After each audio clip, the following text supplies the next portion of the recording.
Are we? Okay.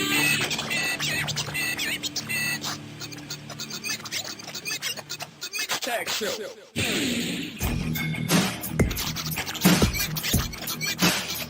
Tag show. That's gonna leave a mark.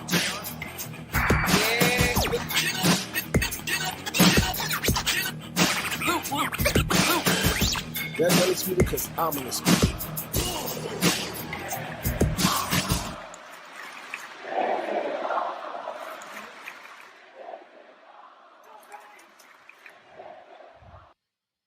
And we live, baby. We're Right here live.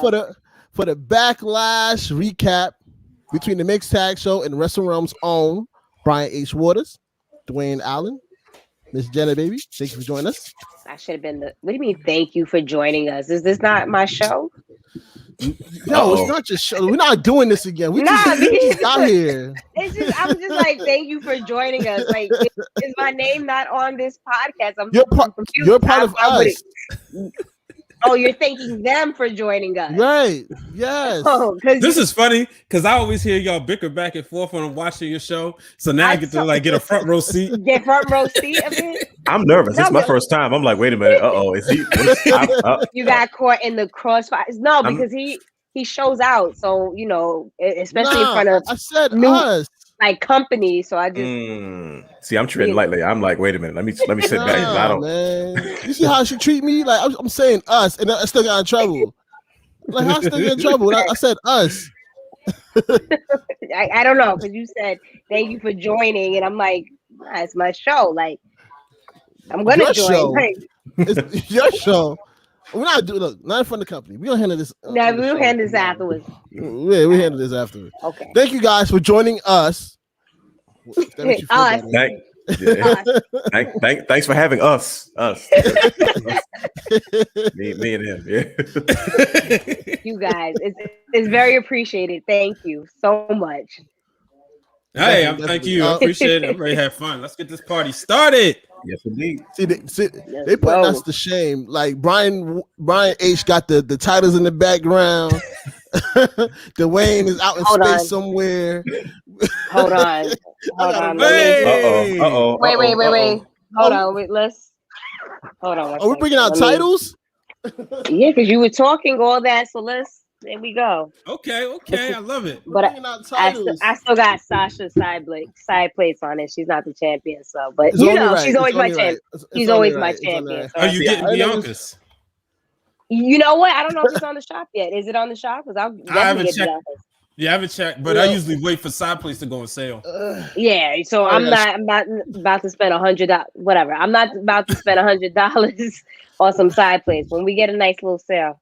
Mm-hmm. See, I'm an owner without a title. Like I'm about to loot now. Like I'm like, yeah, but you're in like a galaxy. Like you're in a galaxy, man. Like I don't know, Matrix couldn't make it. Thing, so it's just like we have to do something. So we gotta look nice. I gotta. Got a door, got a broken bell. Like I got Biggie and a Yankees foam hand. So I just had a title on my trunk. Oh, she got Yankees foam hand. Oh gosh. What happened? Oh wait, hold up. I'm an Orioles fan. Relax. Oh, because Baltimore, whatever. Then we just we beat won, you guys. We won 10-6 today. But then we was it? Y'all won the series. But, okay, so but y'all have high expectations. We rebuilding. Okay, so we like Raw right now. Y'all SmackDown. Hold on one second. Where are you guys in the standings right now? Hold on, where are you guys in the standings right now? We're rebuilding. We AEW. Okay. Y'all NXT. So then you can't really talk. You can't really talk to me right now. Enjoy the crumbs we give you. Exactly. As a enjoy the crumbs we give you. I will always celebrate a win over the Yankees. Just know that. A win. What was that, Dwayne? What were you saying? As a Baltimore native, I'm embarrassed to be a part of this conversation because we stink. And I was like, you can't talk trash about a losing franchise. We've been rebuilding for 25 years. Whoa. Losing franchises are franchises that's never won. We got 3 rings and not the 27th, but we're not a losing franchise. Seattle Mariners, that's a losing franchise. They never won nothing. You're countering the losing. Okay, but this is not about baseball. We can talk about wrestling. Wrestling. Yes, but there is a Yankee phone hand because Yankees, New York, New York, son. Okay, I won't go that far, but Yankees, yes. So tonight we had Backlash. I refuse to call it Wrestlemania Backlash. It was funny because earlier on Straight Shooters, he wouldn't say it. He wouldn't acknowledge it. Because where did it come from? Like all these years has been called Backlash, and now we need to like say WrestleMania. Had a reason. What was your reason? Because you want to keep that WrestleMania name. It's a backlash. So usually it's the fallout from WrestleMania. Thing. So with Peacock along, you got to make these people familiar. It's like Jim Ross said when they went to UPN. Vince was always in his ear. Promote JR. Let them know these are new. It's a new audience, and this is a new audience on Peacock. So what's Backlash? It's the WrestleMania fallout. So. Okay, that makes a lot of sense. If we called it WrestleMania Rewind, we would really hate it. I understood what Blue was saying. Like we want the road to stop at WrestleMania. That's it. Right. Exactly. And now we're on to like SummerSlam and stuff. Yeah. But your reasoning makes sense, but it's still a dumb name. But the funny thing is, my wife walked into the room and was watching it to the living room, and she goes, "Wait, I thought WrestleMania was done. What is this? What has got WrestleMania up there?" And then it's just like. At the end of the day, wrestling fans are going to be the ones to watch it. I don't think new people that are watch or have Peacock already and be like, "Oh, what's this?" I just don't see it, enticing anyone. Doesn't watch WrestleMania, right? And it's just one of those things where WWE tries something and then it's like then we never hear it again. So I feel like do that. Before they gonna throw a lot of things at the wall that us wrestling fans don't like, but that's what happens every time they get a new audience. They throw things, see what sticks, what doesn't. It's that growing pain. We dealing with growing pains right now. That makes sense. It makes a lot of sense. So throwing stuff to the wall to make it stick. What was it with this whole Army of the Dead sponsored match? I was confused. I'm like, did I miss something? I was looking around like same thing. Because I was actually like hanging out with a friend, and then I was like, "Oh shit, I have to watch this," and I'm just like, "Wait, what happened?" And then I saw Batista like his tweet, and I was like, "What did I miss?" So I don't know, typical WWE. So this is like it feels like this is where we're heading with Peacock, where some of these matches are going to be sponsored by something. It's going to affect the match in the way that they just did. Like when I heard lumberjack match, I didn't expect to see zombies walking out to the ring. Yeah, sponsorship, a sponsored lumberjack match. So I don't know. How did y'all feel about it though, overall? First, it took me back to that horrible game called WWE 2K20 that I'm still mad about because they got they have that Bray Wyatt and Finn Balor monster mode thingy on there, and I was like, oh, they really did this. It's like the video game, but it came alive. But overall, I mean, I know you ain't a big Damian Priest guy, but it made sense if they had to do any match. It made sense for it to be this one. I think if they could have got it in a more creative way and not give it a lumberjack match, but they would have been like in a room somewhere, maybe if like Matt Hardy was still there, we probably may have enjoyed it more. Like imagine it's being Matt Hardy and The Fiend or something. But because of the two players right there, it made it just like, huh? It's just yeah. Because it was Damian Priest supposed to be like a vampire at one point in NXT, and then they took that away from him, and like it just didn't fit in. It's not really his gimmick, and again, it's just typical WWE. It's just like, had they built like I guess what's the word I'm looking for? Like formidable build. No, I feel like had we seen this in a build and they got us warmed us up to this, then it would be like, okay, this makes sense. But then again, you turn around and it's just like, what is this, right? So it's just typical WWE. They just try things without really giving us a warning, and it just looks stupid in my opinion. Yeah, Damian Priest has probably gone through almost 3 gimmick changes and nobody's really even noticed it. Right, exactly. because originally as Punishment Martinez, he was kind of like this dark devil guy. In Ring of Honor, and he was kind of like tweening, like it was like, so why is this Undertaker / Vampiro type guy coming in? He was working with I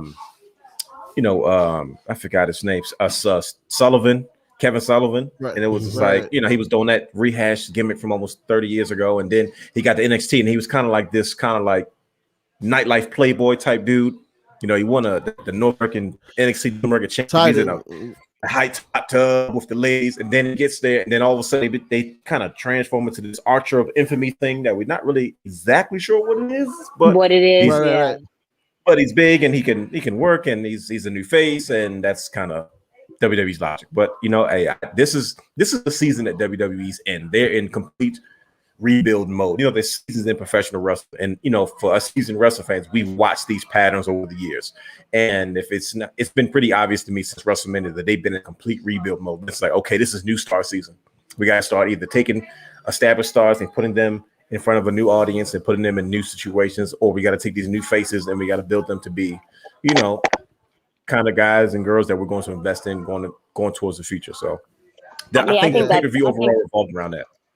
I think it's fine, but I don't think you start that at a pay-per-view. I think like you had weeks to do this. Like you don't just spring it on us and just like, surprise, we're gonna do this, you know. And I get it.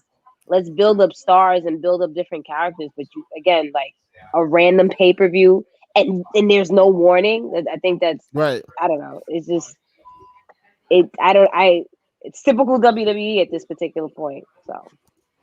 Speaking of building stars, we got the whole Bianca Belair versus Bayley match for the SmackDown Women's Championship match. I felt was pretty good. We saw Bayley's becoming more and more infringed with her hair look, and you start to see the character, the Ding Dong, becoming a little bit dark, I think, because she feels like she's been out of place. How did you guys take the match in? I enjoyed it. I mean, obviously, you know, huge Bayley and Bianca fan. And I've been saying this since before Bianca got into the main event picture that her and Bayley have really good chemistry. So it was just this was another match that just showed that. And I agree. There's something like, even though Bayley's hair looks great to me, but I get what you're saying. A lot of people are saying it's kind of like maybe like kind of a crazier look, a little out there.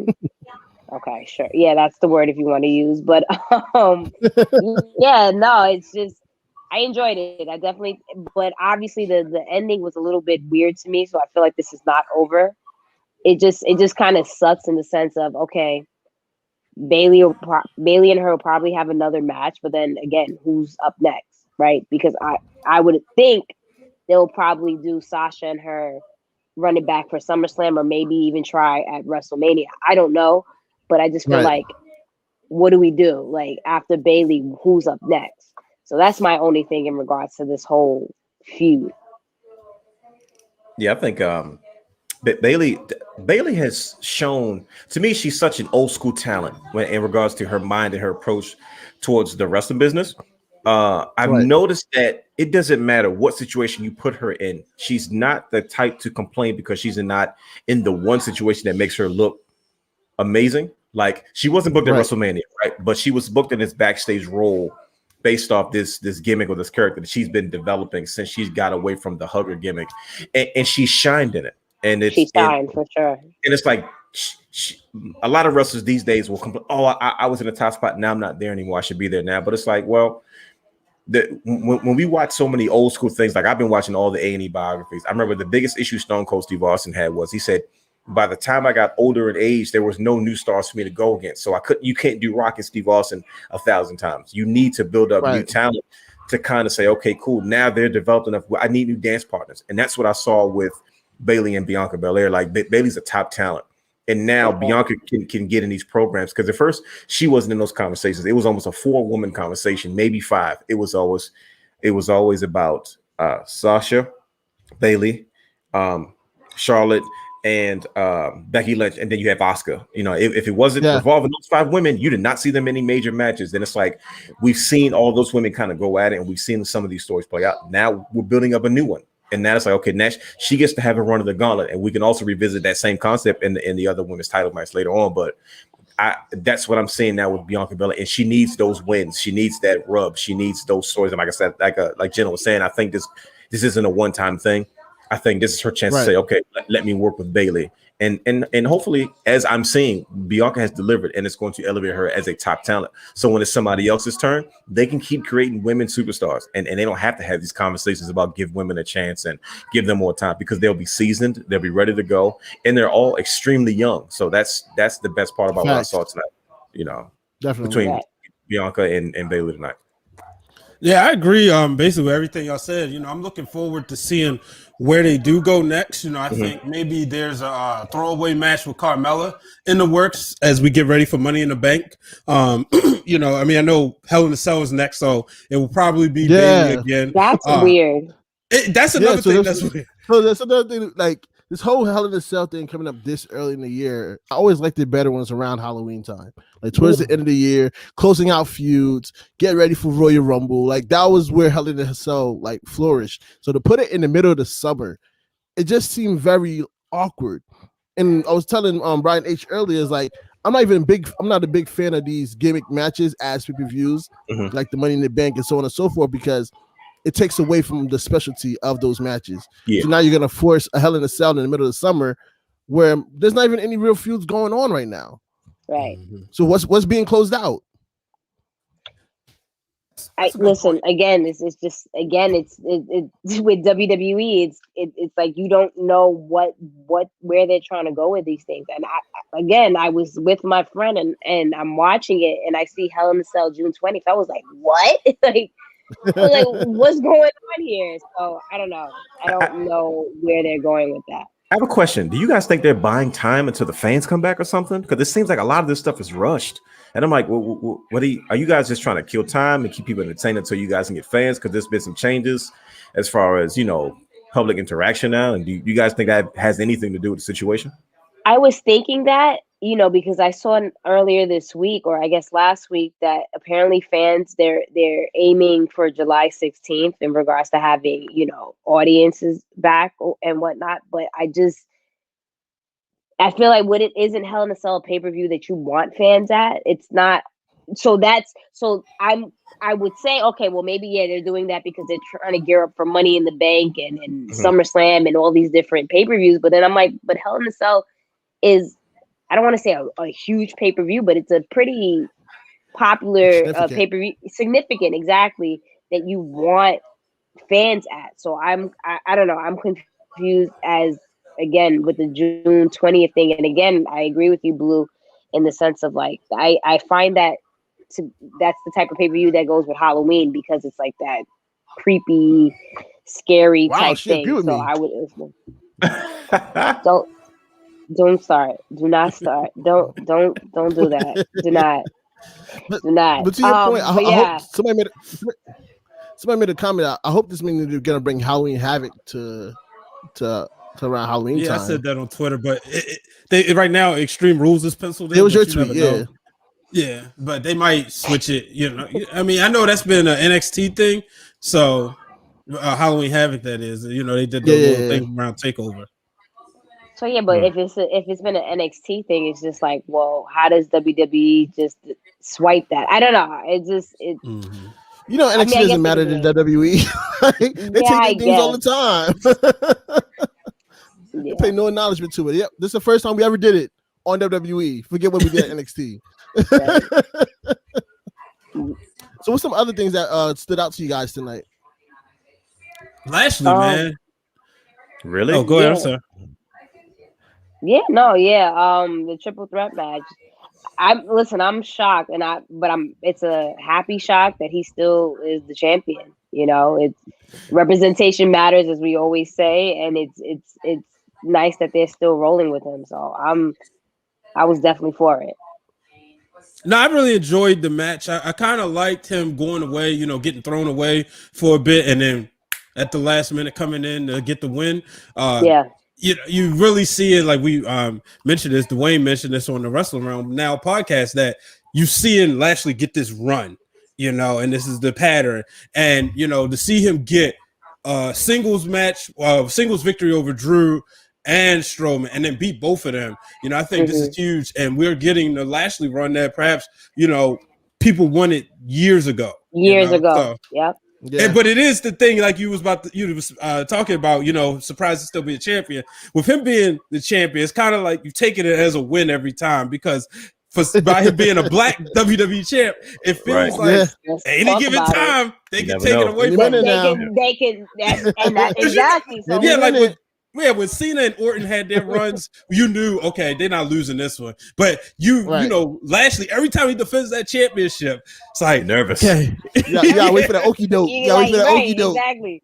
Because we thought, I remember having this conversation with someone, and they were saying that, Lashley is just like probably a transitional champion. And that, they wanted Drew to win it at Mania in front of the fans. And I just didn't understand that, because it's like, well, why? He already won. Why does he need to do it in front of the fans? So it was just, I was waiting for it. I was waiting for it on a random Raw. He lost it, but they're still rolling with him. And as they should, because listen, Lashley and MVP together have been phenomenal. And I just really enjoy their partnership. It makes, Lashley looks legitimate, dangerous, like as he should. Like if you look at his stature, it's like absolutely, yeah. There's no reason why this man doesn't have a few heavyweight reigns under his belt. So I'm very So I'm very happy that he retained. I think the match was twofold in a lot of different ways, because I think having Strowman in the match also helped him, because he kind of got that rub. Strowman is a guy that's a former Universal Champion, but he got to really be in a match and going up against one former WWE Champion and the current WWE Champion. I think a lot of times when the WWE takes these familiar faces and they put them in these type of matches, it's trying to condition us to look at this guy as a main event guy. And he doesn't necessarily have to win the title, but for him to be in that conversation, it only gives you more buying time power to help continue to push new guys and create new stuff. You don't have to keep building and building from scratch, because you have these, very believable characters like a Braun Strowman. As big as he is, he's another guy that has that type of stature. And then for him to be in that match, and then he had that time with Drew McIntyre to kind of get in the ring, mix it up with the former WWE champion, because he's still relatively young in terms of what we consider the business. And then to have Bobby Lashley still look dominant because he beat both of those powerhouses at one time. I thought that was a good wrinkle, and it seems to me it continues to further this season of, okay, let's create new star season, in WWE. Let's create new main events. Let's start moving guys up. Let's start, because these are going to be your money makers once you go into fans coming back. You know what I mean? So I thought that was a nice wrinkle.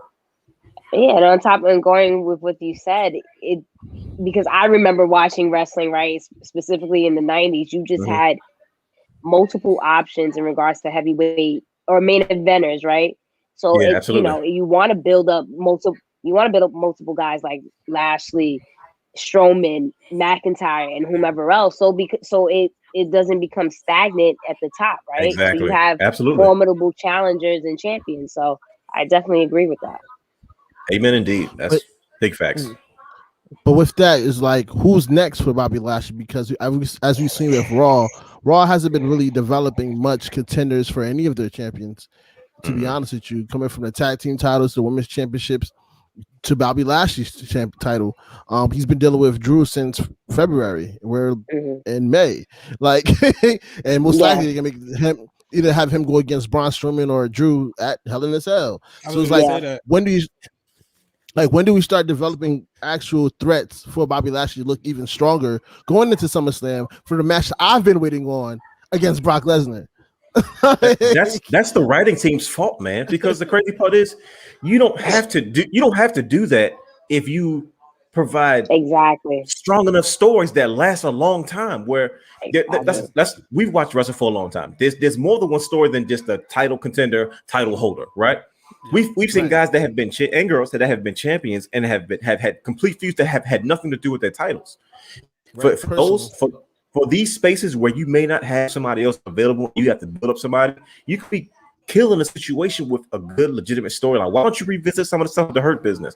Why don't you have a Cedric Alexander or Shelton Benjamin or somebody else think they can contend? And most likely Bobby Lashley is going to squash those guys. So one, those guys get attention because they're involved in a reputable story.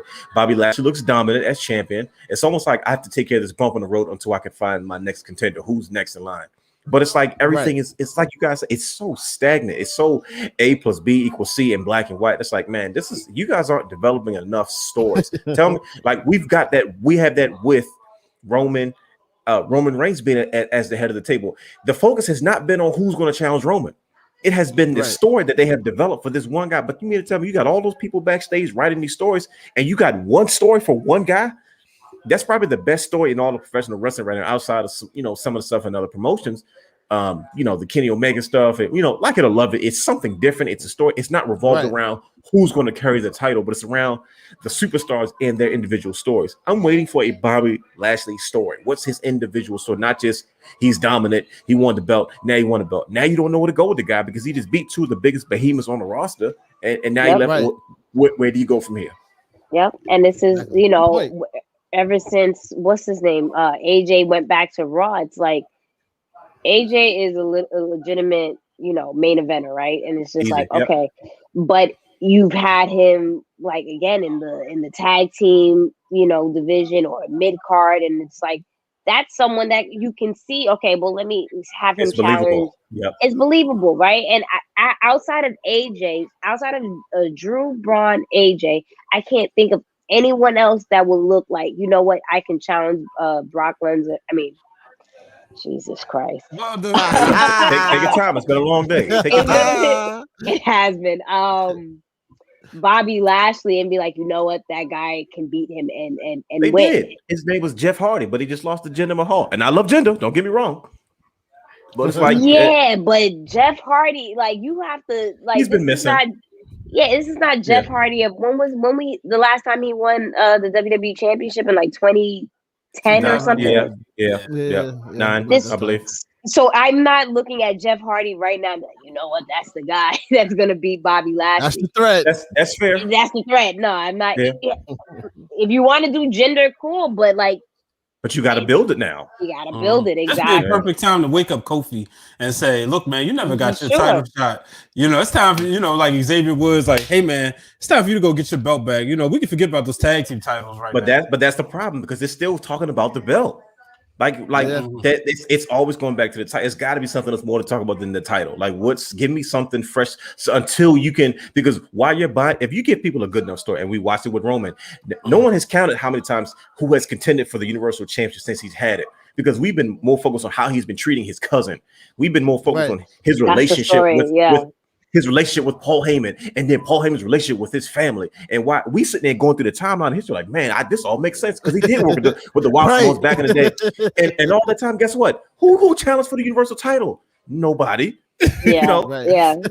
That's a story. And I hate to say it, it's almost turned into what we consider old school wrestling because we grew up in the 90s where everything wasn't necessarily revolved around the title. So in some situations, the title became second nature. And I think that element is missing right now on Raw. Specifically, you know what I mean? So there's a lot missing on Raw at this point. A lot. It's like there's a lot. Like that show has to be like gutted and like get new writers and just start from scratch. Again. Yeah. They've rebooted Raw like 5 times. Yeah, I know what's crazy? Go ahead. I legit asked. No, go ahead. Go ahead.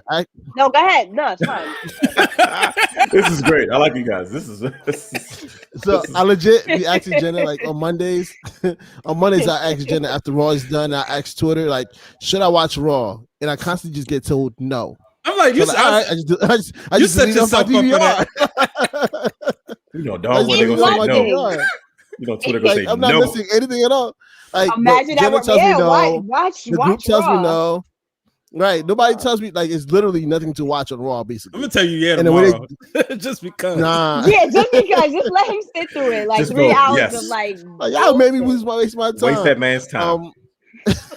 Multiple screens. Like, you put on something else, right? You play a video game or something. No, I watch it at work, man. There you go. Paid to watch wrestling at this point. I get paid to watch wrestling at work. I'm not wasting any more time. That's one heck of a job right there. Exactly. My kind of gig. You know what's the crazy thing about Backlash as we're going through the show is that we're missing a lot of key people that wasn't on the show. Randy Orton, Alexa Bliss, the tag team champions for Raw. Like, there's a lot of things I was missing for a backlash of WrestleMania that we're not even touching on. And it's like, when do these people start coming back into play? But I think, I don't know. It's because we've noticed since I forget what pay-per-view, but it's been shorter. Like last year's SummerSlam, right? Yeah, since last year's SummerSlam, it's been condensed. So I think that's another reason why you didn't see all these different. I think they just picked the really major storylines, and I'm okay with that. That's why, because the idea of Backlash is like, okay, the continuation, like what happens after, right? So let's pick the key matches, and then ideally I would think, okay, we got that out of the way. Now how do we build these other storylines? But with WWE, that's never the case. So we're going to Hell in a Cell next. We're going to Hell in a Cell. And normally with Hell in a Cell, it's kind of like to kind of finish off feud. So it just seems like we may just have Bayley and Bianca at Hell in a Cell. We'll probably have we're going to start new ones in Hell in a Cell. Yeah, exactly. So we're not getting new feuds that are starting. So that's again, another thing that throws me off. But that was very key what you said. Like that's that, and the reason a lot of wrestling fans are kind of disgruntled is because they don't understand that concept. But like, to me, you can always tell a seasoned wrestling fan like Jenna, because she said something of the importance of. We all know Backlash is that I call these the in your house pay-per-views. These things are not to be monumental moments. These are to carry you to the next situation. Okay, this is what we've been building up for about 4 weeks on Raw. This is how we're gonna solidify it. This is the star making time. You have your big mega match, something to make a name for yourself. Now we carry this on to the next story, and then they have enough stories, like she said, that was left off that you can kind of recycle and flip. So we can leave this alone and transition into this. So that way something's fresh for the next pay-per-view. And I think when you look at it that way, it's easier to embrace it because you kind of enjoy the wrestling by itself instead of the proverbial question of where is this going? Because we ask that question a lot, and it's necessary, especially the way we consume wrestling in today's generation. How, because we have it so much at our fingertips. But I think that is so important that many people really need to understand when watching certain things, because we're not children. We go into it with the expectation that should be different. Versus, a new eyes to the product from Peacock, Hell, and WrestleMania Backlash, and Army of the Dead sponsorships and things like that. But it's almost like a big toy commercial. Like, look, it's like in TV when I found out that they made certain cartoons just to sell action figures, and as a kid, I thought the action figures came from the cartoon. They're like, oh no, we literally created an entire show so we can sell action figures, and that's kind of the feel of these type of pay-per-views. So I thought that was tremendous work. Yeah, and like you said, it's kind of crazy because we've trained ourselves to know that Royal Rumble is the start. It's the road to WrestleMania. Exactly. And then from WrestleMania, there's gonna be SummerSlam. From SummerSlam, there's gonna be Survivor Series. In the recent years, they've tried to make Money in the Bank to be one of the major pay-per-views. We never really bought into that, but we also count Hell in a Cell as the pay-per-view that they should be counting into Big Five or whatever the case may be, because that should be the end of the pay-per-views. Right. So now when you start mixing things up like this, so the people that's coming in from Peacock to watch the product, they're gonna be confused as well, because they're like, yo, this is kind of what's happening. You know what I mean? Like, you don't have that timeline anymore to try to help get certain storylines over. But you know what? But if you go ahead. I was gonna say that thinking about Peacock, thinking about this new audience, right? What's one of the most replayed clips in WWE history? Mick Foley falling off the cage, right? So maybe they're trying to figure out, okay, like you said, kind of jumpstarting to sell, because they might not think they can hold on that long to a Hell in a Cell. So it's like, all right, well, y'all see Mick Foley, y'all see this clip all the time. Let me show you. We're gonna give you a whole night of Hell in a Cell. Like I said, it's a lot of throwing stuff at the wall, but this is something I just thought about. And I get all of that, but in my opinion, we look at I don't know if you guys pay attention to like viewership. They're literally struggling, right? So I highly doubt, like, I get the mindset in regards to that, but I highly doubt and sit there like there's new viewers that happen to turn on Peacock and be like, oh, WWE, let me watch this. I genuinely don't believe that they're getting new subscribers.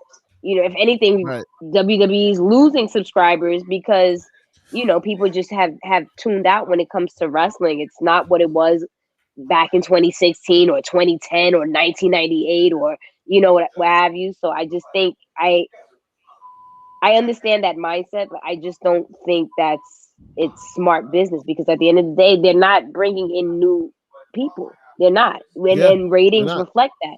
We saw. I think. I don't know if this is like the. I don't know if the actual ratings are in. They probably are in now, but for SmackDown, they barely were over 2 million. Raw of all shows, that's been it's crazy to think at this point that they flagship show. Or it used to be the flagship show, right? That it's 1.8 million. Like imagine, like this was a time where that's low. There was a time this show was. I was talking to someone about this in 2016. It was 4 million people that were watching it, and then before that, 6, 7, 8. Like, and we called 2014 a bad year. Like Russell wasn't really great in 2014 at all. It wasn't. So to now that you barely, and I understand, like we live in a world where everything is like you can catch things on or you can catch things on YouTube, streaming, on demand. Right, so you don't have to actually watch, and people probably DVR it like I do. But still, it's right. That's why they calling on Cena. Cena, is Cena gonna bring in?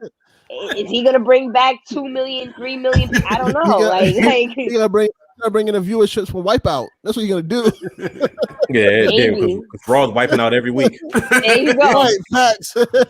You know what the freaking problem is? And I don't mean to get all fired up on your show. This is my first time being as a guest. I'm gonna say this the first time. I'm gonna say this for the first time ever on somebody else's show except my own.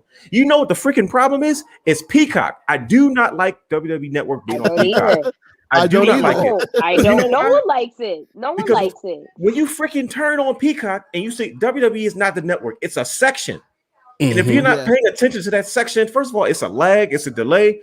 The way they set it up, it's just like WWE content on Peacock. That's not going to make new people come in and say, "Oh, look at Peacock." Peacock is not making any money off the network. The WWE network was special. The network by itself was like, oh, this is like the Netflix of professional wrestling. And if you didn't like what was going on today, they had documentaries, they had all these different specials on the wrestlers of yesteryear. That's how the network used to pull people in. They say, look, you don't have to like it now. Just come watch the old stuff. And then every time you watch the old stuff, every commercial you saw was about the new pay-per-view or something that was going on. I'm like, that's how they tried to pull people in. So even if you were disgruntled about it, at least you went to the network to be disgruntled about it. I'm disgruntled on Peacock. And you know what I do when I can't flip it and flip through? I turn it off. I tried to watch Two Dudes with Attitude 5 times and it kept freezing up. I said, I'm done. I had to watch this another day. And I said, I really don't like this. I said, I was being reserved about it at first, but I'm like, nope, I'm not for it. That's the issue. Then going to your point, literally, again, I'm not home. I'm at my friend's house. So I was like, oh, shit, I got to watch this pay-per-view. I have to type in WWE as opposed to with the network. It's okay. This is WrestleMania Backlash. I can just hit it and it's live. You have that, like you said, the lagging. Gotta scroll up to find it. You got it. I think now that with the older episodes, I think it's like heavily edited. You can't screenshot or screen record. And now we definitely at one point was relying heavy on that just to, put content on your page. We can't do that now. So it's just like, there's a lot of red tape around this whole deal. For me, it's like you said, like starting up Peacock on my cable TV, it takes like 3 minutes for it to pick up. Man, like to get to it. And then two, like I was telling Jenna on one of our past episodes, like I was trying to find the Big E special that they did, and I couldn't find it. I don't know how to look for it. I don't know if it was under 24. I don't know if it was like under whatever else or whatever they be like the 360 3 was it? Like I couldn't find it. And with Peacock, it's making it even harder. Like that interface is terrible. Well, you can't rewind. Like if I'm watching an actual pay-per-view, I can't rewind. Like you have to, I guess, literally wait till the pay-per-view is over. And then when they re-air it, then that's when you can rewind and fast forward. It's just start from beginning or continue watching. Like you can't even do that. No more. I know this is a backlash recap, but they get some backlash from us. Had to get it off our chest. Backlash from us. Exactly. Backlash is a setup. Exactly. But was there anything else outside of that? Was there anything else that stood out in regards to the pay-per-view? The main event, Roman Reigns and Cesaro told a story. That was a very good match. I wasn't expecting much. It started off slow, and let me disclaim: I'm not the biggest Roman fan in the ring. Like his in-ring work is not really impressive to me. Like, it's nothing wrong with it. It's not like all Roman stuff. But it's not like, yeah. Like I like to watch Cesaro wrestle. Like I watch his matches on Main Event. You know what I mean? On Superstars and back in the day. Like, you know, but I got in the I'm watching it and I'm being with an open mind. It starts off slow, but as the match progressed, I was really watching Cesaro and Roman just kind of like secretly unleash this chemistry between each other that you didn't really know was there, or you didn't think that their styles of wrestling would match up very well, and they found a way to make it work. And I said, man, it's a shame that all this great wrestling has been wasted on Peacock, but I'm not gonna go back to that. And Cesaro, it's cutting a promo against Peacock. Like, I got fired. Like I'm sorry, I didn't mean to, but it starts coming out my chest. I just gotta let it out. Cesaro, I just gotta let it out. It's healthy that way. To watch Cesaro go from being on Main Event to being in the main event, he showed why he belongs in that conversation. I was okay with the match. I was okay with the loss because it made sense. It progressed. It shows that it wasn't a one-off. And for a guy like Cesaro that has always been a one-off type guy, because he's going to give you a great match and he's going to go away for a while and there's nothing really for him. It was good to see that the ending of the situation, because if you saw the finish, it ended with Jey Uso coming out and he had to get his revenge. That's a story that's being told because they have history. Because Cesaro went through him to get to the head of the table and he wanted his revenge. And to watch the head of the table in character watch the right-hand man pick his bones, it wasn't over then. Cesaro gets up, and then just when he's taken enough punishment and abuse, here comes Seth Rollins. They tease a face-off between him and Roman. Seth Rollins is in a Chris Jericho-like phase in his career where he's starting to reinvent himself every time we see him. He smiles, he teases it, they wait, facial expressions, Randy Orton talks about that psychology, they pause, he laughs, gets Roman out of the way, he starts beating on Cesaro. I'm like, man, these are top guys. That I was excited enough to see that Cesaro was going to stay in this group, stay in this conversation. He's not fighting in the pre-show. He's not fighting in the, the battle royals. They're like, Cesaro is going to me. He's going to end up having a Daniel Bryan like run. The fans are going to be so behind Cesaro by the time it opens up. Man, when he finally wins that first world title, it's going to pay off. Sometimes that long build pays off. And I'm like, man, if there's one thing they did right, and they did multiple things right, that I had no problem with the pay-per-view. I thought it was a fun pay-per-view. It did its job. But I've been always curious to see how Roman can carry new faces and how he's going to interact well with guys that can really work in the ring. But Cesaro is just that good. I mean, everything they did, from their facial expressions, how Roman Reigns sold certain moves, how Cesaro did, like, it was very Bret Hart-ish. And like I said, we were talking before we got online, but Bret Hart and Shawn Michaels are my all-time favorite wrestler. 1A, 1B, no order. Bret Hart was one of the guys that said, okay, I have to reinvent, during the new generation of professional wrestling in that 90s era when Hogan was gone and, transitioning to WCW, when the business was down as a whole. He said, look, the fans have been programmed for almost 10, 20 years to be the big monsters. Like, I had to reprogram wrestling fans to get used to a different type of professional wrestling. And that was the storytelling. That was the psychology. That was the work in the arm, work in the leg.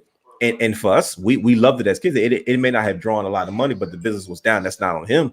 But we had to get used to that style of wrestling to be the new standard in which the WWE kind of operated. And I saw that tonight with Cesaro and Roman Reigns. And I was pleasantly shocked because, one, I didn't see a whole lot of. I like the fact that Paul Heyman doesn't get involved a lot because it kind of lets the guys in the ring tell their own story and it doesn't have to be one guy cheated.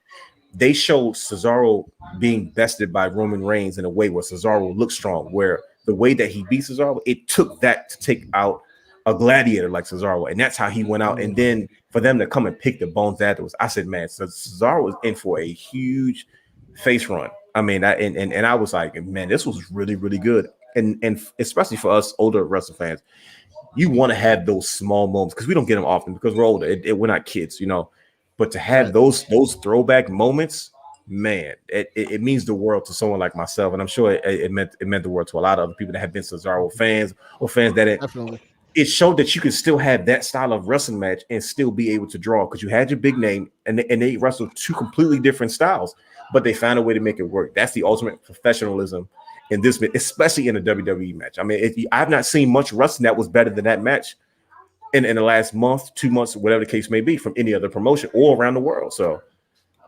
Yeah, I mean, with going with your point, Cesar, like me being at WrestleMania, right? And I just remember how everyone reacted to Cesaro getting his first win, his first WrestleMania win. It was definitely a feel good moment.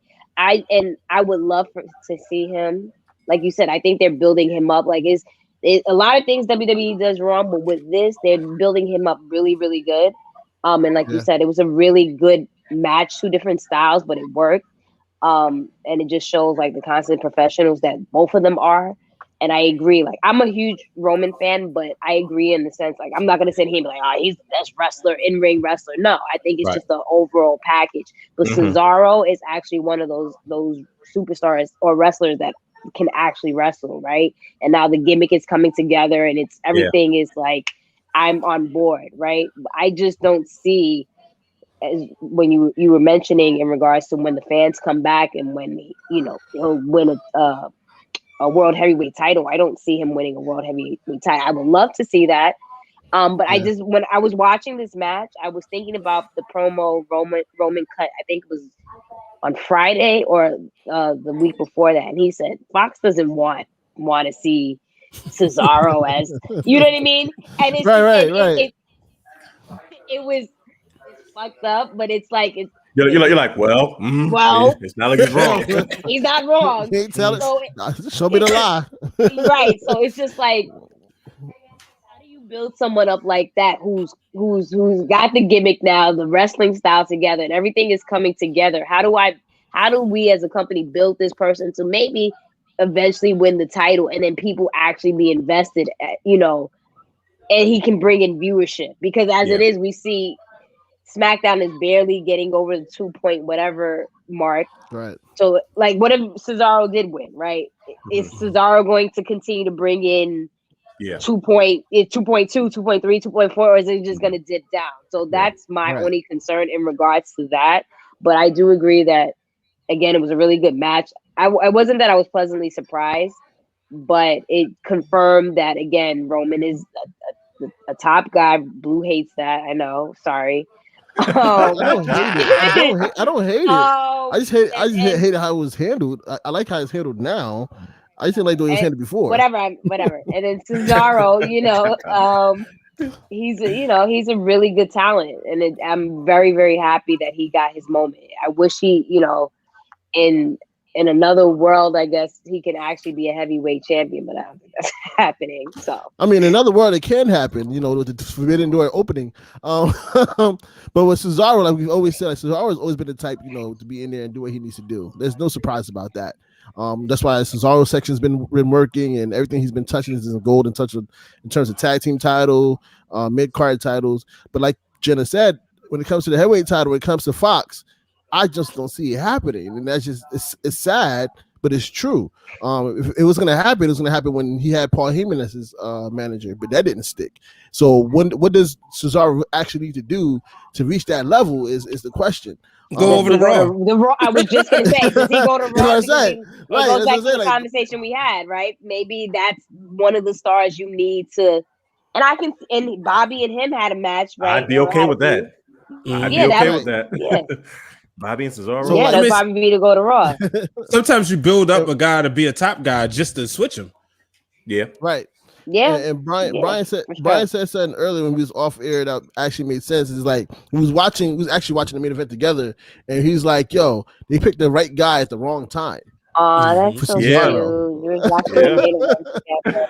Yo, shut up. Who's waiting on you guys to get in the waiting room? Y'all, who's waiting on y'all? I told you what happened.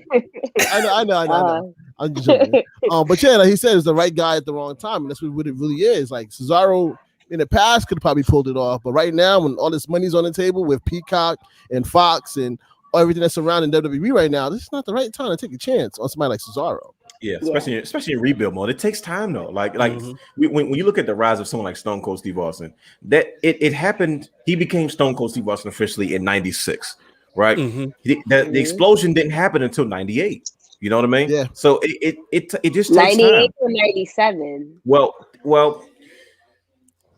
a lot of people consider WrestleMania 14 that moment. A lot of people consider WrestleMania 13 match with Bret Hart that moment. So you probably could say 97. In all fairness, I think. Well, really, I would say Survivor Series 96 when he had his first, when Bret Hart first came back. You know what I mean? But to be seriously considered, after the whole Shawn Michaels was dwindling down, who was going to be up next? And Mike Tyson, and the whole thing with Mike Tyson in the main event. That build took about a solid 2 years from, you know what I mean, or a year and a half, or a year and some change. Like it took time, and it's like it almost seems like we don't have the patience for a slow build because of how much money is revolving around the way we consume content. You got a sponsorship because Army of the Dead pays that. You got to put this on Peacock because they paid you $1 billion. Yeah, Fox has a say so, and who comes on at this time and that time because of the sponsorship that paid for that check because we're paying to see Roman. So Sharma's going to pay you extra $25 million for their commercial. I guess. It's all these other factors that it seems like gets in the way, but I mean, at the end of the day, you understand that WWE is a business, but at the same time, no, Vince has said himself, he's apologized to talent. Like, look, I apologize because the system has failed you. I remember that's one of the things that FTR said. FTR said, look, we have no issue with what we're doing. We want to do something meaningful, and we weren't able to get to you about it. He said, well, that's my fault. I apologize because the system failed you. You should have been able to go to somebody, but you always have people with ulterior motives and their own ideas, and when the top guys in regards to a Vince McMahon or Tony Khan or Scott D'Amore with Impact Wrestling, sometimes it's not easy to have that conversation or to be able to get to the top person to, and it's unfortunate, but I think they're so talented these days. I think they make the best of it and they give us, what they can give us, pending the circumstances. So it's not a catch-22, but damn if you do, damn if you don't sometimes. Yeah, for sure. I have a question. This caught my attention a lot. What do you guys think about the SmackDown Tag Team Championship with Rey Mysterio having the opportunity to work with his son Dominic Mysterio? And I'm asking this because I know you guys are well versed, and this is probably it's not the first time we have seen this. The father-son tag team duo working together, but to me, this is the most influential one I've ever seen because Rey Mysterio to me has been the biggest superstar that's ever had a father-son combination that's been kind of not necessarily in his prime, but this active, and to work with his son right off the bat that he has kind of skipped the developmental process in regards to like an NXT. They said, look, you're gonna have to learn on the fly. How do you guys feel about his role and that he's playing with Dominic, in his maturation in the ring, him just getting started, and now these guys winning the tag team championship match against two wily veterans in Dolph Ziggler and Bobby Roode? It's funny that you mentioned that because I was literally thinking about that again on Friday. I was like, this is kind of crazy that Dominic was able to bypass NXT and just be in the main. And listen, I can say, or I don't know if anybody agrees, but for someone that has been able to skip development, he's done a really, really good job. Yes, he has. Like he's I guess maybe it's because his father is Rey Mysterio. I don't know, but he's taken to it. Like obviously it's in his blood, so it's just he's done a phenomenal job. Listen, Rey Mysterio is obviously an all-time great, and at one point it was just like, what are we doing with him? I always look at this like when WWE signs these legends, and it's just like they're not doing anything, and I feel bad for them. It's because Mickey James, Jeff Hardy. Yeah. It's just like it's like, damn, these are people that were really killing it like back in the day. These are all-time legends, and then you guys are not doing anything. So at one point, I was like, damn, I feel like Ray is I don't know, maybe regretting re-signing with WWE, but I really think that that this was like to do this with his son. I think it was really dope that they did that. Like, I would have loved a little bit more in the storyline in when it comes to them, but I think it's really dope that, like, imagine like you get to partner with your son and then actually win tag team titles, like you said, against veterans, like guys that's been doing this and pretty decent wrestlers at that. So it's just like, I think that, it's a pretty dope thing. I just, again, where do we go? Because the tag team division in general has lacked for a while. But it's very dope that they did that and finally found something for Ray specifically. Oh man, I know. I gotta tell you where we're going. This is going straight to the Usos. And I think what's going to happen is that because it's going to be this family dynamic, and like Dwayne was talking earlier about the everything being centered around the belts, but now it's going to become like, okay, this dominant family type ordeal. Once we get Jay and Jimmy on the same page, and eventually they will. I think Jimmy will eventually. He might have some bumps in the road, but he'll eventually respect the head of the table. Now this puts Rey and Dominic, and then you imagine the beatings that Roman Reigns might just beat on Dominic just because, or Rey Mysterio and make Dominic watch just because. I'm having flashbacks of the kendo stick and Seth Rollins. Oh man. Like, welcome to WWE. Right. Is actually on YouTube. How do you think they would treat him if Ray was not there? I don't know. To be honest with you, I'm pretty sure he would have to go through development parts of NXT. But off that stick alone, he paid his due. Like, that's what that was all about. Pay your dues, buddy. If you're not gonna like over 30 something canes or something like that. Like that was hazing on TV that he got in. Sure. He made it. But I definitely like this duel between these two, Rey Mysterio and his son. It's crazy because we've watched Dominic from WCW. You know what I mean? We watched this kid actually grow up, and then now the team with his dad. We always thought it could happen. We never knew if he really was into it. We heard rumors that he's training and stuff like that. But to actually watch it on our TV, one, makes me feel old, and then two, exactly. and two, it definitely makes me like it's a good thing to see because we know that Rey Mysterio has talked about riding off to the sunset very soon, and to have this moment with his son, I'm happy because Rey Mysterio gave us, in my opinion, at least me, a lot of great memories in wrestling. So to see him to see the joy and having that kind of moment with his son on TV, I'm all for it. Even though he's about to get fed to the bloodline. No, he don't look old either. No, he doesn't. Yeah, he doesn't it doesn't feel like, let's just say, you remember when Rocky Johnson came out there and celebrated with The Rock at WrestleMania 13, and if he would have been in the tag match with him, he would have looked like old vet. Ray still look like he can go. Now, obviously, the mask helps in the gear. Yeah, exactly. Like he put his father on his back. I'm like, yo.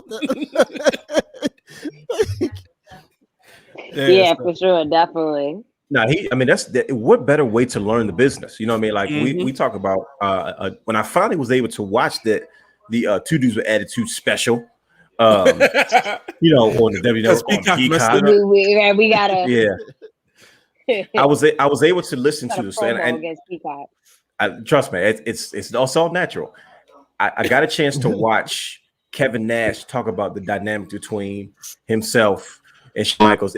Shawn Michaels was similar to Razor Ramon, and one of the things he said, even becoming tag champions, to just kind of being his heater or his valet or his muscle, was he got to learn on the job. Like he said, I got to have front row to learn these things and understand the psychology. He said WCW was an undergrad. He said WWE was grad school. Like I got to understand why Shawn and Razor did spots right here, or why they sold in certain ways this way. And I'm like, man, as a kid that has probably watched his father from the very beginning, idolized his father, and to be able to say, okay, now I can tag with my father and I can learn the business directly from him. It's not like he can talk to me before the match or after the match, or I have to be going against him. Like he's going to be right there with me. I mean, that to me is almost just as going through developmental, because you're, like I said, he's learning on the job in an accelerated pace. But like Jenna said, he's proved that he can handle. Like Vince McMahon's like, no, there's nobody that I know that's had a match that is as good as you this early for someone that's just gotten started, and to be thrown into the fire, but to also be in a safe space because that's your father. But at the same time, he's going to teach you the truth about the business, the bumps and the bruises, and just it's. I don't think it's something that we've seen, not on a national. I'm sure it's happened like, regionally. I know Macho Man and his father. I know the Wyndhams, and then I know the Hennigs. They've all these father-son type duos have rubbed shoulders at some point early in their careers. But like I said, to see this on such a big stage, it's got to be a tremendous opportunity for a young guy. Oh man. All right. Yeah. He'll come back. I'm sure we'll get him back. I'm sure we'll get him back. But definitely. But real quick, had a question. Oh, we got him back. Give me 1 second. Yeah, sorry about that. Wi-Fi went crazy. You good? All right. Yeah. But definitely, yeah, we haven't seen anything on this grander as well. But from the same match, I have a question. You don't want him to finish this point? No, yeah, you can finish. No, yeah, I mean that was the gist of it. I was just saying the last thing I was saying was just to have him have that opportunity has got to be an amazing feeling. It almost seems like it's once in a lifetime. You know what I mean? And right, absolutely, definitely. Do you guys think that he'll learn more developing with from his father by his side, wrestling in these marquee matches? Because he's a champion. He's not just on the card. Like, he's a champion now versus coming through the ranks of developmental. What do you guys think? In regards to Dominic, or do you think that Dominic learns more just being thrown into the fire with his dad versus the old-fashioned tradition of going through developmental learning that way and then trying to figure it out once he gets up there to the main roster? Because he's thrown right in there, but like I said, he has his father in his corner. Will he learn more that way, or do you feel like he'll benefit more from saying, "Look, I got my start early because I got the tag with my father, and my father's pretty much a legend. He's a future Hall of Famer, and just tagging with him, I learned so much." Versus coming up through the ranks the old-fashioned way, or being developmental for a couple of years, developing the character, and then trying to get over down there, and then being called up, one versus the other. Yeah, I mean, again, going like you said, like they're now champions together. So ideally, I would think that they have more matches with than what they've been having. So it's only to the top. I would imagine, in regards to just learning from not only from his father, but just learning from other opponents because you are a champion. So again, ideally, I would love to see them be in more matches and defend the title. But again, how WWE's when it comes to the tag team titles, the division. So that's gonna we'll have to see, right? But I would think that you know what? I'm tagging with my father. Mm-hmm. I'm a champion. I'm just gonna continue to grow from here and be even better than what I am, because you know what I mean. But we have to see what they do in regards to this division. True. So. Yeah, I definitely see them. I see him learning very more so with his father hands on. Mm-hmm. Like you can learn from other people in the developmental and build relationships like that, but that's something that you've been building your entire life that you're learning from. Like your dad knows how you can pick up things on faster or how to bring more things to your attention. Like this firsthand, and then again, like on the fly, and him being as good is like there's something that they've seen in him before they let this happen. Like Vince not just put anybody on TV. Right. They saw the chemistry from the start and saw that he'd be able to pick up early from his dad at this momentum, and this is what they trusted. And so far, it's been working out pretty good. Yeah. No, that's all great points. That makes sense. That makes a whole lot of sense. Definitely. Quick question though. Yes. Don't the Dirty Dogs remind you of like a Great Value version of Sean and Tripp? Oh man. I never thought about that, but now I can't unsee it. Oh man, my mind is blown right now. I literally it hit me when I was watching Bobby Roode and Ziggler come out. And when Ziggler went to the ropes and then Bobby stopped in a ramp, he kind of did a lean back. And I was like, "Oh man, oh my god!" Yo, I cannot unsee it now. Like I'm just like, oh snap! The Great Value version of Sean and Tripp. Bro, a better value. I don't want to give them that. That's the Walmart version. I don't want to give them that. That bad though? You don't even give them the Great Value version? Like, let me ask you a question, Jenna, because you're making that face. Are you fans of either Bobby Roode or Dolph Ziggler in any way, shape, or form, or have you ever been? Yeah, for sure. Okay. I remember when Dolph, and now that I think about it, when he was with Vicky Guerrero, that was like that was cool. When he cashed in the Money in the Bank briefcase and everyone, that was one of the biggest pops that I've, at least in like the, outside of the Attitude Era and like the Ruthless Aggression era, that was one of the bigger pops that I've witnessed, or I guess on TV. And then so Dolph is cool. Bobby, I preferred his gimmick, the glorious, on NXT. Yeah, and then when he was on with Impact, he was cool too. So I've been a fan, but like again, when WWE tampers with people's characters and then they don't do anything with them, you kind of just like, whatever. You kind of just like, let's throw them in a tag team. Exactly, and it's just like, and then they become whatever. But I've definitely, like I said, I've been Dirty Dogs. Yeah, Dolph has always been a good in ring talent, good promo. Yeah, but I wouldn't trip.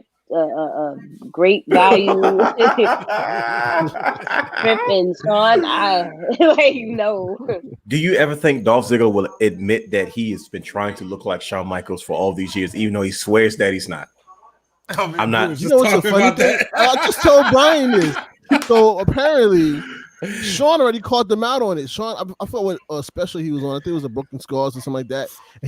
And I think Austin asked him about that. He said that Dolph actually reached out to him and told him that it's like a montage to him, and he told him yo, just stop doing it. You don't need to do this.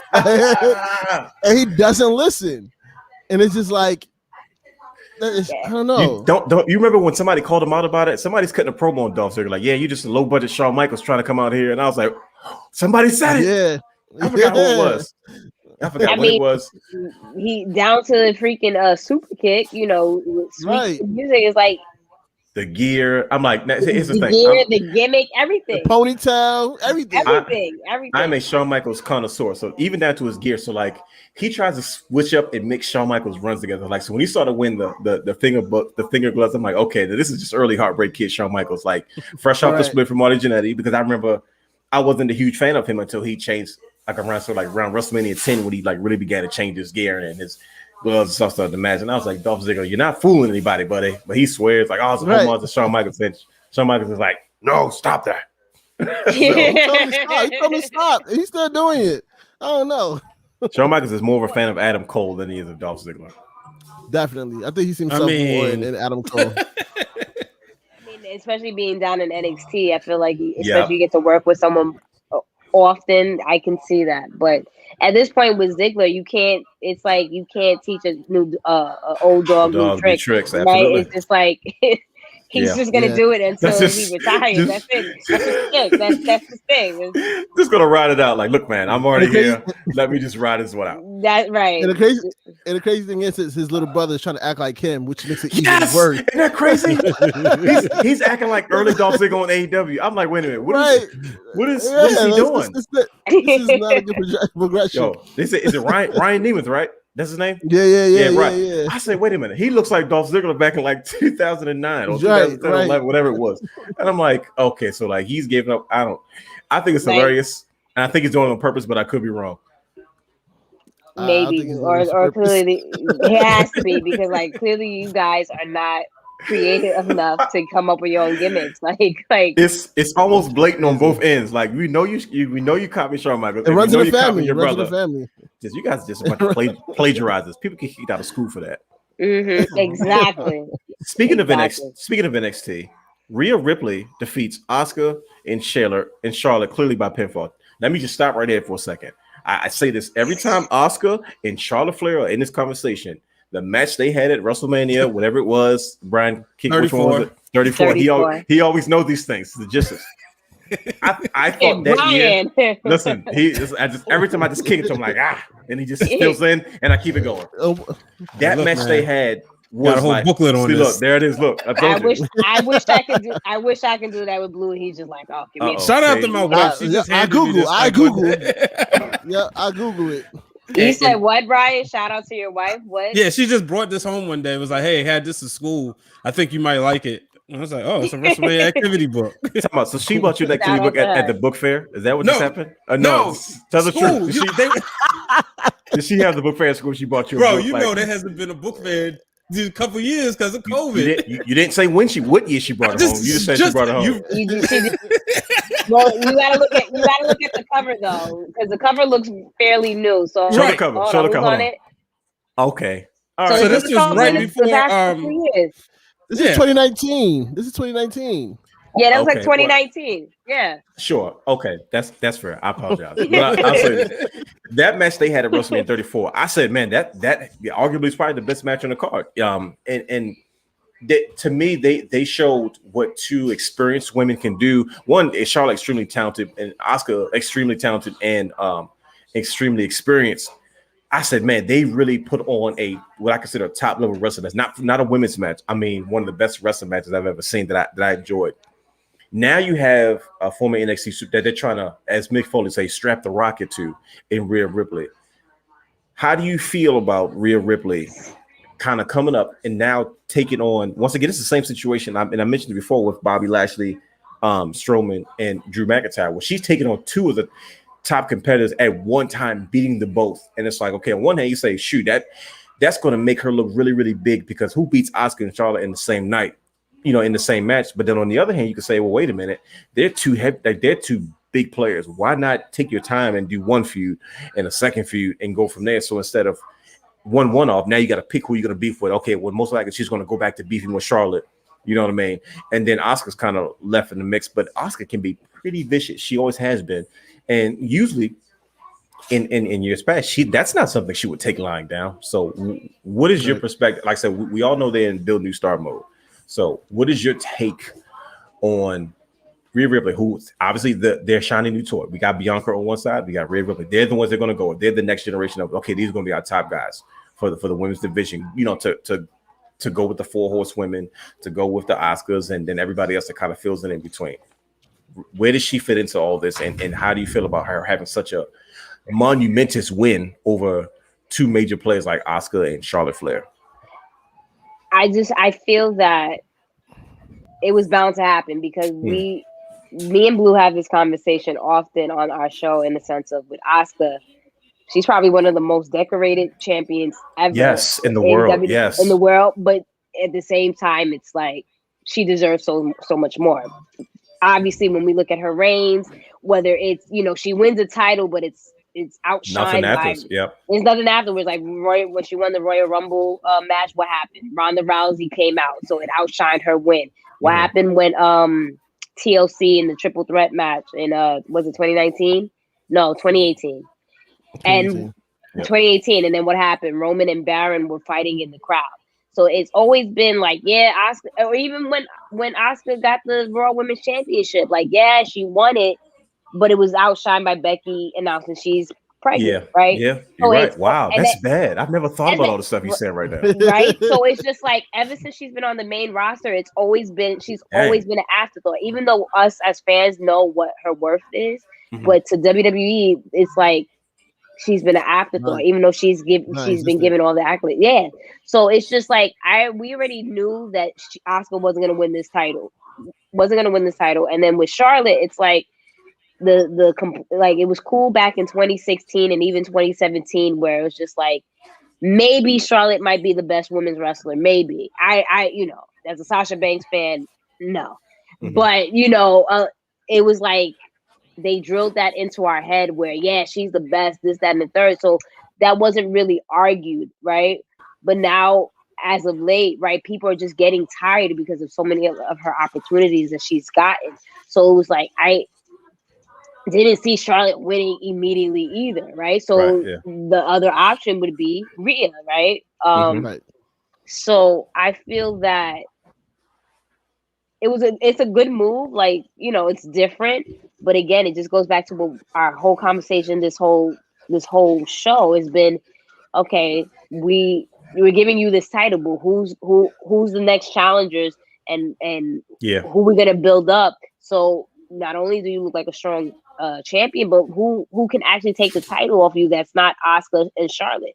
Because there's Shayna, there's Nia. I will say that their tag team run, I enjoyed it. A lot of people may not have enjoyed it, but I truly enjoyed Shayna and Nia as a tag team. I did. It was very dominant, as it should have been. Were not even that they were dominant, but they had very good chemistry, and that I thought they were really funny. I don't know. I enjoyed it. That was the first wrestling odd couple that played out with women's wrestling. And then it worked, right? Yes, it did. Yeah. So it's like, okay, well, maybe they can potentially one of those two can face or challenge Rhea, but then it's like, other than that, who do we have? Like, we've been wanting Naomi to be in this position for so long, but it's always the same thing. So we know she's not going to be in that position. It's like I said, like what we've been discussing this whole show. Who do we build up so that Rhea can look strong, and then that they look strong? So it was the right choice for her to win and to beat Asuka at WrestleMania. But now it's like, okay, let's continue to move this along. Who's gonna face Rhea? Who's gonna step up? How is she gonna look as a champion? Like that. So yeah. Oh, excellent points. Excellent points. That's definitely something I talked to Brian earlier about, and I told him like, "Yo, Asuka's in this match to take the pin." Like straight up and down, like it was blatant from the beginning. And it's either going to be Charlotte building up her numbers or Rhea Ripley. With Rhea Ripley, they actually booked themselves into a corner because that wasn't the route they wanted to go to in WrestleMania, right? So they kind of had to go this route, which they should have did last year when they had Charlotte beat her instead of having her beat Charlotte for the NXT Women's Championship. You know what I mean? Like that was the moment last year that she lost momentum last year. She lost confidence last year because of the situation. I thought it was some visa issues though, like work visa issues last year. Remember with was it? That was at the Mania. Yeah, because that's why I thought the reason. That's why I thought that she lost the title because they knew that was coming. Yeah, but then also you could have had somebody from NXT actually win the title, so if she ever comes back, she had a good chance of winning it back. Like it was no like having Charlotte, you know what I mean? Like stamp it out like that was kind of like it hurt. Yeah, and then NXT it just goes altogether. It just goes back to what the point that I made earlier in the sense of getting. It's just like if that's the case, cool, we get it visa, but then it's like Charlotte wins, and then it's like here we go again. Charlotte always gets these opportunities. They just want to, beef up her title reigns, and it's unfortunate that her loss came to Charlotte. So now we're all looking at Charlotte like, yo, again, what's like, so true. That's exactly what happens. But I would like to see Shayna go in though, kind of get her. I like that. I know you want. I think we got to see a different side of her with her teaming up with Nia. Really see his personality. But I think those two got to have their feud within each other. You see Reginald's there, and he's been funny. I know some people didn't like him, especially because it felt like he was going to take over like Sasha and Bianca. But he's been hilarious. So I'm hoping that maybe he can cause some dissemination between them two, which will then allow them two to go their separate ways. Yeah, for sure. I feel like this is the time for them to go their separate ways, regardless, because now you're not tag team champions anymore, and you're not forced to be together. You know what I mean? Like now you could go under your individual goals because y'all was never really an official team anyway to start with. Right. So I feel like all the couple that had just worked. Yeah. Like, right. They just kept winning. Yeah. As a shoot. It was like, well, we wasn't supposed to be together, but being a tag team, throw them in a tag team. That tag team paycheck was kind of nice, And now you could easily create a feud within there. Like I said, obviously they didn't want to be together, but I like Get Big said on Periscope, like a feud between them two would be kind of interesting, and it's a story that Raw is lacking. It's a story. It's a I know specifically on my timeline on Twitter, I'm an advocate women's wrestling fan, and others are too, and we want to see more women's storylines. So that's a storyline right there, not outside of the championship that you can focus on. With Nia and Shayna. I was saying with the amount of women that's there's no reason there shouldn't be at least 3 stories on Raw and 2 with women on SmackDown. You know what I mean? 3 hours for goodness sake. 3 hours. That's mind-boggling to me in the sense you have 3 hours. You telling me you can't fit a decent couple of storylines? There's time. There is time, and then the same thing with SmackDown again. Because this went from Backlash recap to just Peacock dissing and whatnot. But when you with SmackDown, it's just again like you have 2 hours. That's enough time to get in a lot of storylines, but yet you focus on, granted, it's a great storyline, but I don't need to see Roman, Jimmy, and Jay for 15, 20, 30 minutes to start off the show, and then another match, and then maybe we cut to backstage. It's a 2-3 minute promo, and then the 9 o'clock hour, you have the women, and then right after that, it's another segment with Paul, Roman, and then to end off the show, it's Roman. It's like you have so much time. Yeah, you have so much time to allocate to different superstars. There's no reason why we can't find time for more women and other superstars in general. Yeah, shout out to Get Big, man, from Big Power Up and Power Bomb podcast. But yeah, definitely, like I feel like this just took a whole nother turn. This took a whole nother turn. We gave WWE Backlash for everything. This last couple of months. This has been exactly what I wanted it to be. This is one big party. but as we come to the end of the party, we've come to the main events. Damn it, right. Sheamus is United States Open Challenge Perkins Ricochet. Disclaimer, I don't like Sheamus. I've never been a fan of Sheamus. I'm glad that he is using his main event status to work with younger talent as far as being United States champion. But I want to be fair in regards to now let me give you my wrestling brain. My wrestling brain says it makes perfect sense because you love the fact that a main event talent like Sheamus is not being forced in our faces, but he is working with guys like Ricochet, because everybody knows that guys like Ricochet, the Riddles, Cedric Alexanders, Mustafa Ali's, those guys, even Humberto Carrillo, those guys are like they're the workhorse. They're the young talent core. It's like, look, man, we're up next in about 5-10 years, maybe. Right. But to see those guys get the rub, because as I say that, it's crazy that you hear more tweets about, you always say, Blue, should I watch Raw? But I see more tweets saying, no, you should watch main event. Ricochet and Ali was a barn burner because they don't care what they do main event. And I'm like, you're saying a lot of talent. Say, if you haven't seen it, go back and watch it. You know what I mean? And to see him working with those guys, do you think Sheamus is the right fit? Because I believe he of course he beat Ricochet. Go figure. Do you think he's the right fit as United States champion to work with that group? And do you think that they are even in losing, because it's not about wins and losses necessarily, in losing, do you think that working with main event talent like Sheamus is good for the talent like Ricochet and Humberto Carrillo and guys like Riddle and so on? So because Riddle's now recently paired, he worked with Sheamus, now he's working with Randy Orton. Once again, same thing. He can the same gimmick, the odd couple tag team, but Riddle can learn so much from Randy Orton, and Randy Orton clearly sees something that he feel like he can impart in Riddle that's going to help make him money at some point down the line. Do you see Sheamus in this role now? Do you see him like, okay, cool, this makes sense for someone as talented and as decorated as Sheamus to work with these younger guys that kind of get lost in the shuffle, but Ricochet got a spot on his pay-per-view. You know what I mean? So that's a win in his book, in my opinion. Which is random because like that's to me, that's why I'm asking, because to me, that's the issue. Once again, we've been talking about it all night, but it's like, okay, so do I say, oh, well, we're grateful to have him here? Or do I say, but then again, what does it really do any good because it is random and seems like a one-off? I mean, is Ricochet going to get his revenge, or does it go back to who's the next young guy in the back that wants an open challenge? I don't know. It's really what it comes down to. It's an open challenge. Ricochet, he lost a lot of steam. Like, he was hot coming out of NXT, and then they had the pairing with him and Alistair, and then after that just died out real fast. So I don't see this. And then Cedric during the pandemic for a little bit.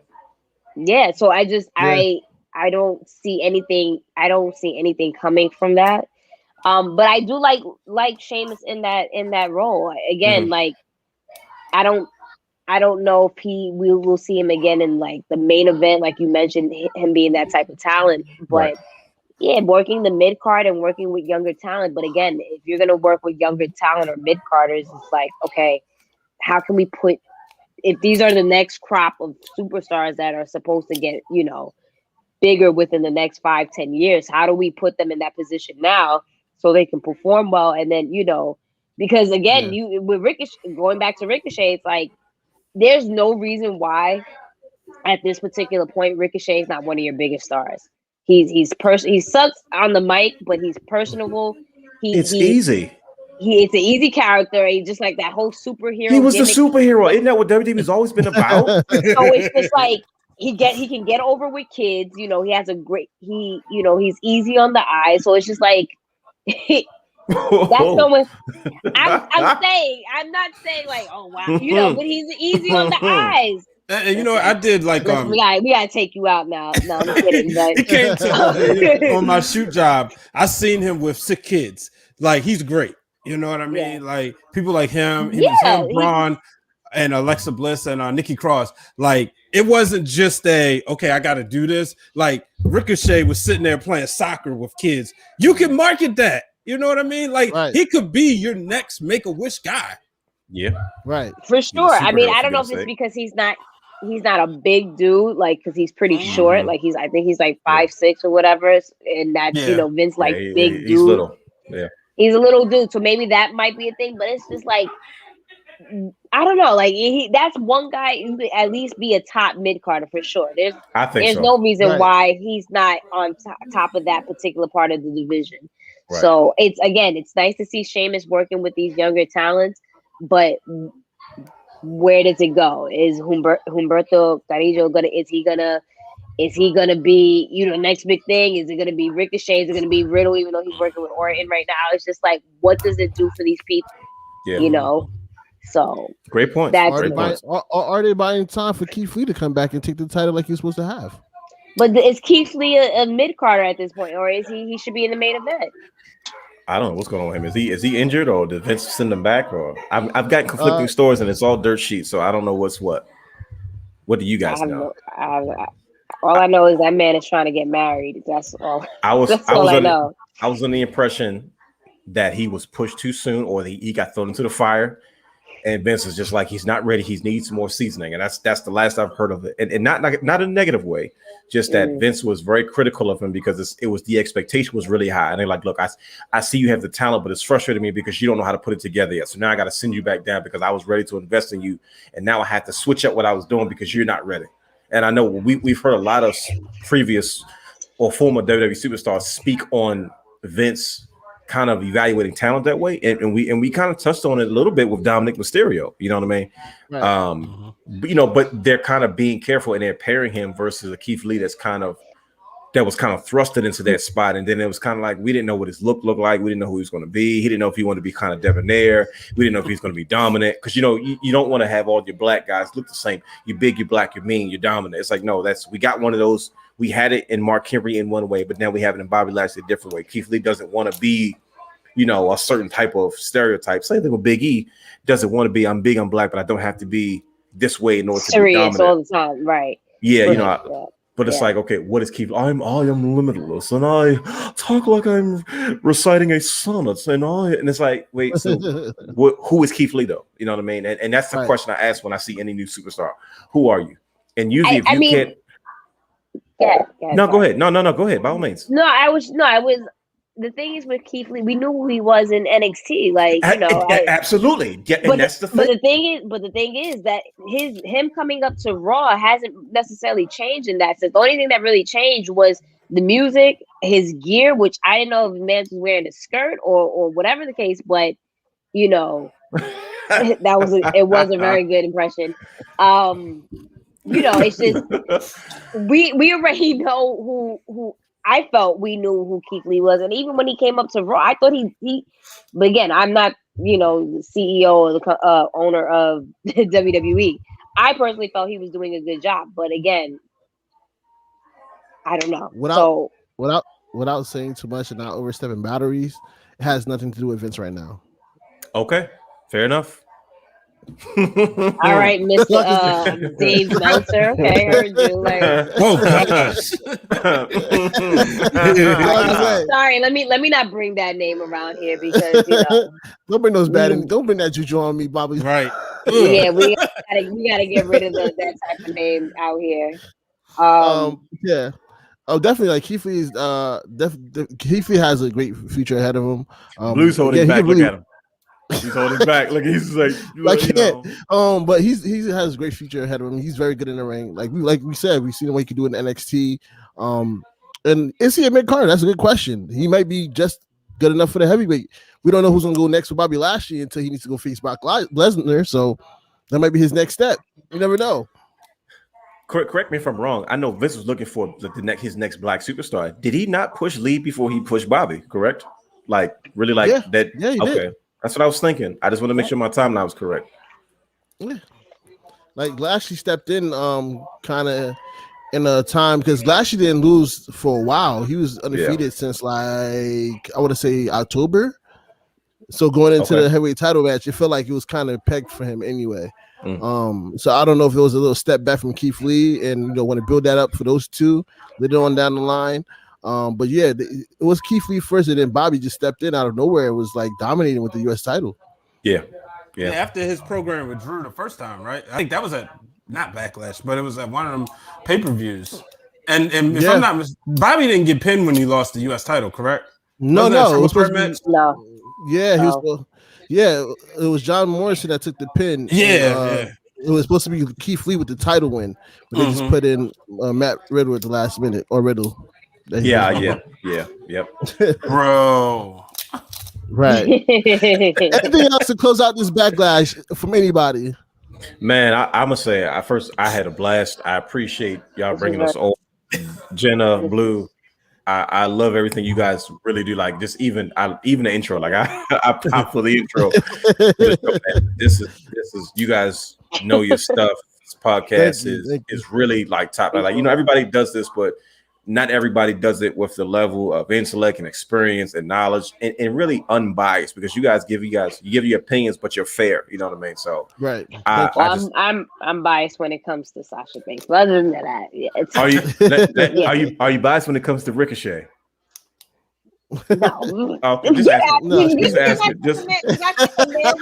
I was just asking. If anything, more times than not, I'm like, he's corny, but I'm just saying he has a good look. Gosh. That was a very unbiased answer. I appreciate that. Okay, all right. That was unbiased. Get out of here. But definitely. But it's definitely appreciated. It was definitely a fun conversation with you guys. Absolutely. Definitely want to do this again. We can go on y'all show, Wrestling Realm. Oh, absolutely. Oh, heck yeah. Oh, of course. Absolutely. That's already in the books. Yeah, we just it's all about logistics at this point. But we gotta take the space where you at though. We gotta figure out the space that you're in. This is usually my visitor space. Like usually, but the studio space is a lot more conservative than this. But this is because clearly my Yankees foam hand is a problem with someone in this show currently. So right, exactly. I'm not pointing at anybody, but right, exactly. Hey, I'm just saying.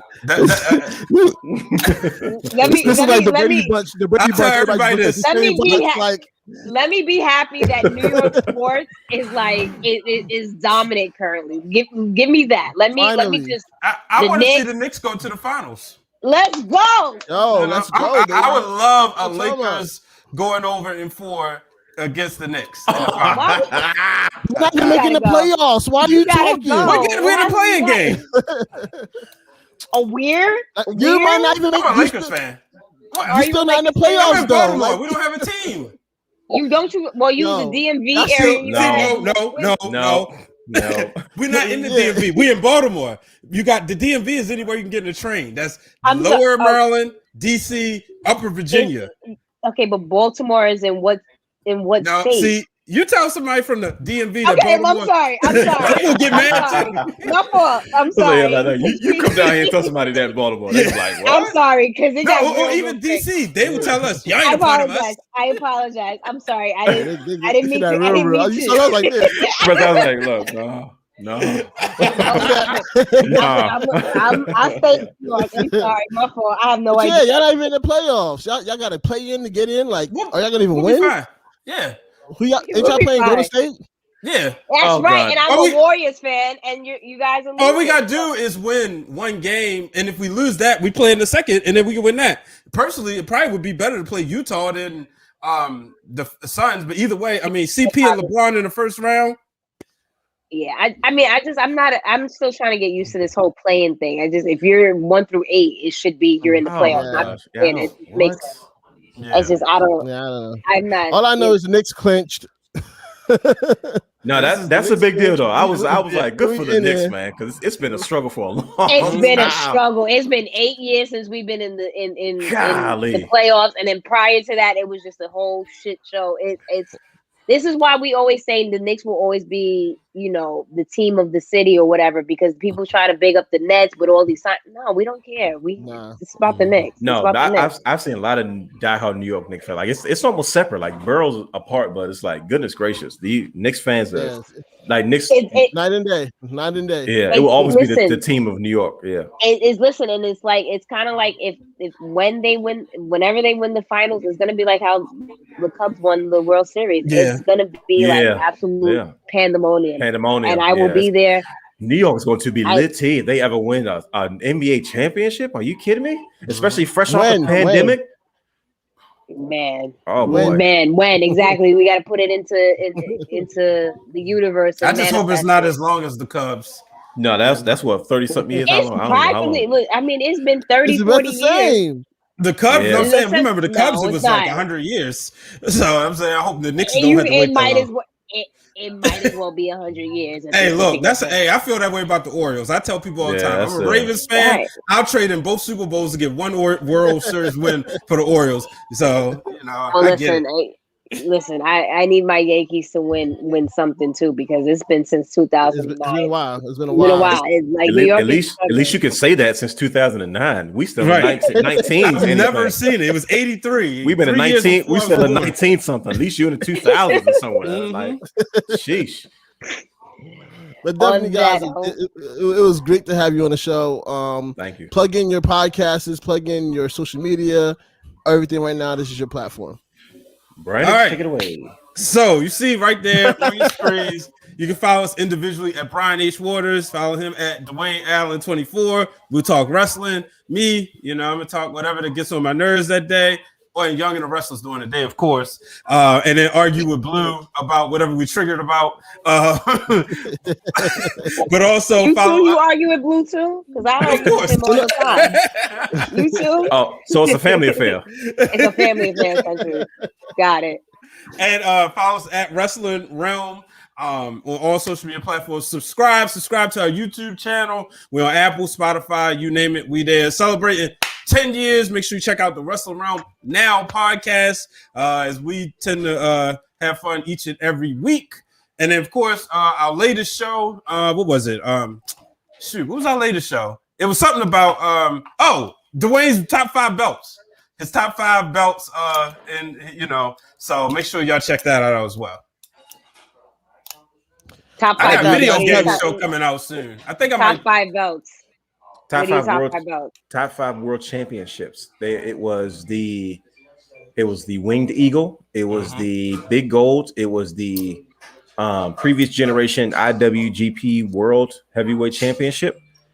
It was the current WWE Championship at 4, and I believe it was the NWA Domed Globe. Those are my favorite, looking top 5 world championships. A lot of honorable mentions, of course, but those are the main ones. Those are my favorite world titles of all time for a lot of different reasons. I believe I go into it on the episode, but I think I go into good detail about why aesthetically I like those belts, why they're my favorite belts, and kind of what do they mean to me as a wrestling fan over the years. So it's definitely a fun watch. I think anyone who's a belt collector or belt fan, or you can definitely relate to why I go into what I go into. So go check it out, please. Definitely. All right, guys. On that note, catch you next time. Peace.